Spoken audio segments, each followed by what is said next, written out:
National Tag Team Champions right here, fans. The Minnesota Wrecking Crew, Ole Anderson, Arn Anderson. Bob Caudle, I don't need to talk about this. The rise and fall of the Minnesota Wrecking Crew wasn't all that shocking when you look back on it. Ole Anderson had a reputation. Plain and simple, the guy was a bully. He was tough in the ring, but even tougher to get along with. Gene Anderson wasn't quite as bad, but let's be honest, he wasn't exactly easygoing either. Sure, the two of them were incredibly skilled and climbed to the top because of it, but in the end, it wasn't their talent that brought them down, it was their attitude. When you dig a little deeper into the story of the Minnesota Wrecking Crew, you start to see why things eventually fell apart, even though, for a time, they were one of the most dominant tag teams in wrestling. Ole Anderson, in particular, had a reputation that followed him wherever he went. He wasn't just tough inside the ring, he was just as tough outside of it. Ole carried himself with a gruff, old-school attitude and didn't really care who he rubbed the wrong way. Plenty of wrestlers who worked with him have talked about how abrasive he could be. Some even flat out called him a bully. He didn't sugarcoat things and he didn't back down, which led to a lot of tension backstage. Ole was known for harsh criticism and a stubborn, no-compromise mindset that made it hard for others to work with him. Gene Anderson, on the other hand,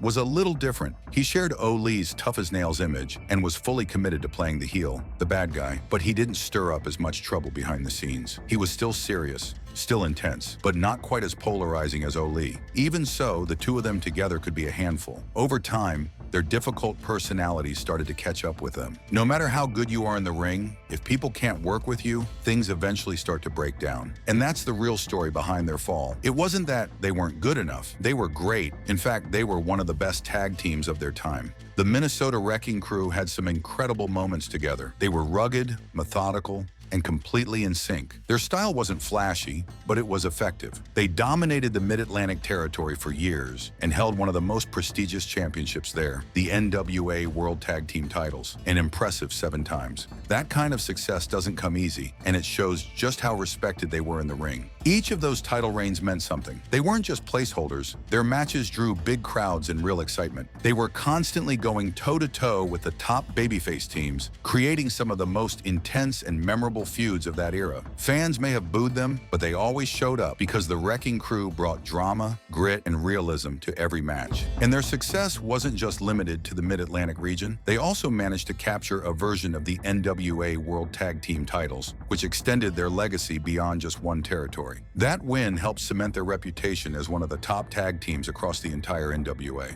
But even with all the championships, classic feuds, and the legacy they left behind, it was the behind-the-scenes drama that eventually brought their run to an end. Still, when we look back on the Minnesota Wrecking Crew today, it feels only right to focus on everything they brought to the wrestling world, the intensity, the grit, and the unforgettable moments. So instead of getting stuck on the negatives, let's start by celebrating what made them great in the first place. Let's start things off strong with Gene Anderson, a guy who came up the hard way and carved out his place in wrestling history.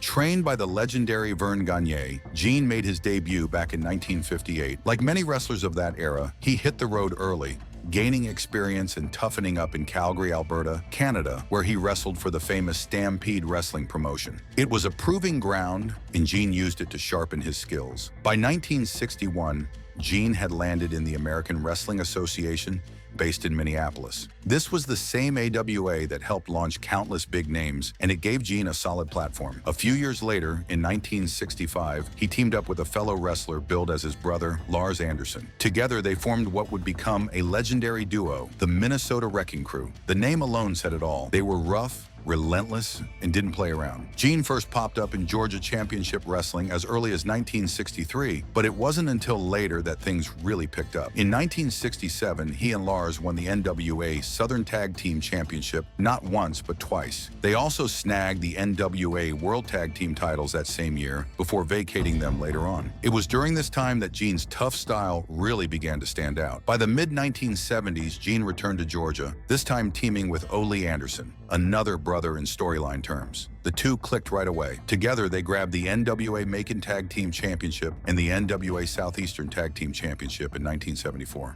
But their biggest success in Georgia came from their 7 reigns as NWA Georgia Tag Team Champions between 1974 and 1977. The Minnesota Wrecking Crew now with Gene and Ole, was becoming one of the most feared tag teams in the business. Around the same time, Gene was making major waves in Mid-Atlantic Championship Wrestling, based in Charlotte. He had started there in 1966 with Lars, but after Lars moved to Hawaii in '69, Ole stepped in, and the real magic began. From 1970 to 1975, Gene and Ole captured the NWA Atlantic Coast Tag Team Championship 6 times, later renamed the Mid-Atlantic Tag Team titles. Then in 1975, they became the first ever NWA World Tag Team Champions, holding those belts 7 times in total. Gene's in-ring career slowed after he suffered a serious injury in 1981, but he stayed active. He led a heel stable called Anderson's Army, managing big names like Jimmy Snuka, the Iron Sheik, and Avon Koloff. Later, he joined Sir Oliver Humperdinck's House of Humperdinck, staying involved until his retirement in 1985. Even after stepping away from the ring,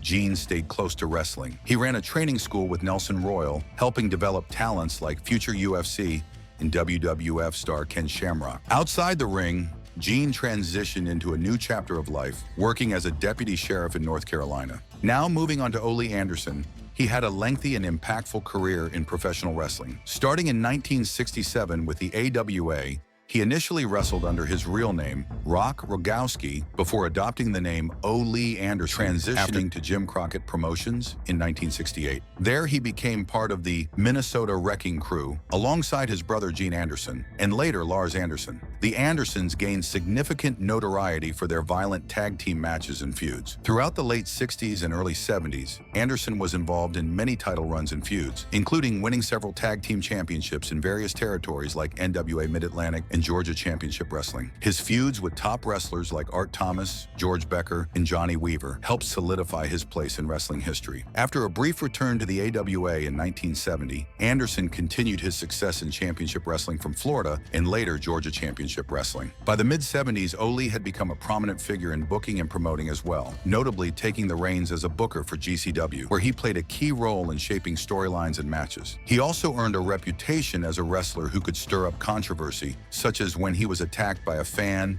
in 1976, or when he later betrayed Dusty Rhodes in 1980. Anderson's career saw many more tag team triumphs, including his partnership with Stan Hansen in the early 80s, culminating in their reign as NWA World Tag Team Champions. Then in July 1984, a major shift in the wrestling landscape occurred when Jack Briscoe, Jerry Briscoe, and several other key figures sold their shares of Georgia Championship Wrestling to Vince McMahon for $900,000. This deal, which became infamous in the industry as Black Saturday, handed McMahon control over 90% of the promotion and, most importantly, the coveted 6:05 p.m. ET Saturday night time slot on TBS. This was a big deal because World Championship Wrestling had aired in that slot since 1981, and losing it to McMahon was a huge blow to the promotion. But there was one person who wasn't ready to accept this new direction: Ole Anderson. As head booker of Georgia Championship Wrestling and a 10% shareholder, Anderson wasn't willing to go along with McMahon's vision for the promotion, so he made a dramatic exit, resigning in protest. After his departure from WCW, Ole didn't waste any time plotting his next move. He partnered with longtime NWA promoters Fred Ward and Ralph Freed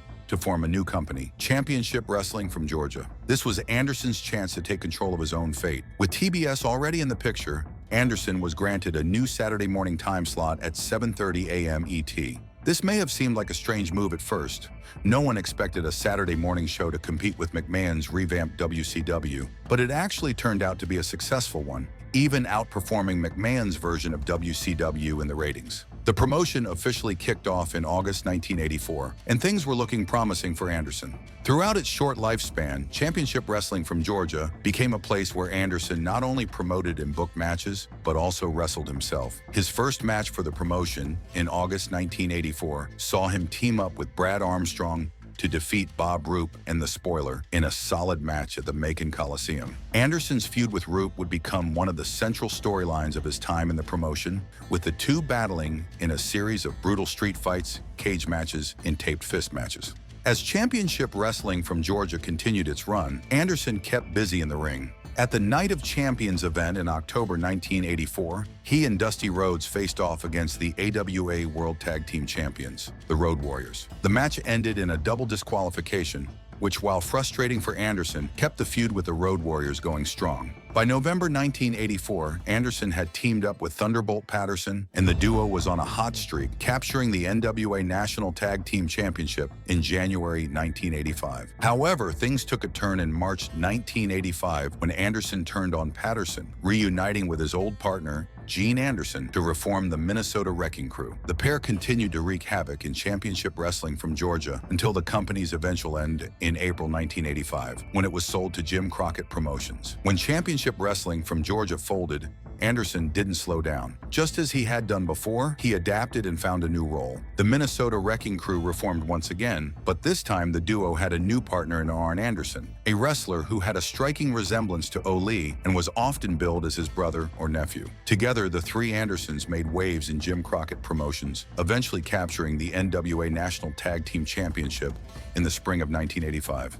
But the Minnesota Wrecking Crew's reign was short-lived. After a grueling six-man tag match against Dusty Rhodes and the Road Warriors, Ole was injured and the titles were vacated. Even with the setback, Ole kept moving forward. He took a brief break from the ring, heading to Japan for a stint with All Japan Pro Wrestling. During his time there, he participated in the Champion Carnival tournament, where he faced off against international stars like Killer Khan and Genichiro Tenryu. Anderson's time in Japan helped him stay relevant in the wrestling world, and upon returning, he resumed teaming with Arn Anderson in WCW, where the two continued to wreak havoc in the tag team division. By July 1986, the Minnesota Wrecking Crew found themselves in an intense feud with the popular Rock and Roll Express. Their rivalry culminated in a cage match at Starrcade '86, where they failed to capture the NWA World Tag Team Championship. The feud with the Rock and Roll Express continued well into early 1987, but by February of that year, Ole Anderson's time with the group began to unravel. After an altercation with Tully Blanchard, Ole left the Four Horsemen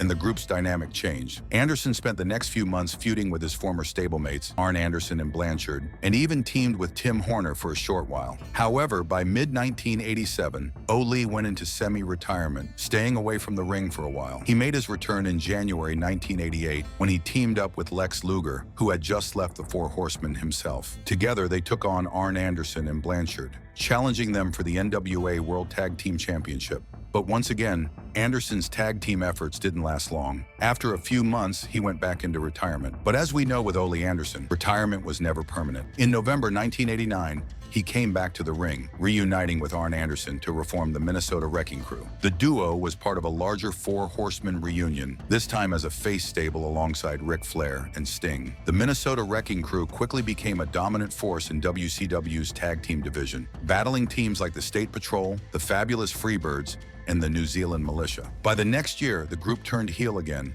setting the stage for new rivalries. As time passed, Ole Anderson's in-ring career began to wind down, and by 1990, he transitioned to a backstage role as WCW's head booker. His creative tenure included some outlandish ideas, such as the Black Scorpion storyline, and even an appearance by RoboCop at the 1990 Capital Combat pay-per-view. However, after several mishaps, Anderson was ousted by the end of the year. In 1992, he returned to WCW as a senior referee before becoming booker again in 1993. But as Eric Bischoff rose to power in 1994, creative differences led to Anderson being reassigned to head the WCW power plant. His time there ended after a brief interaction with Jim Cornette, leading to his firing and the conclusion of his long career in wrestling. And that wraps up today's video. If you enjoyed it, don't forget to hit that like button and make sure to subscribe for more.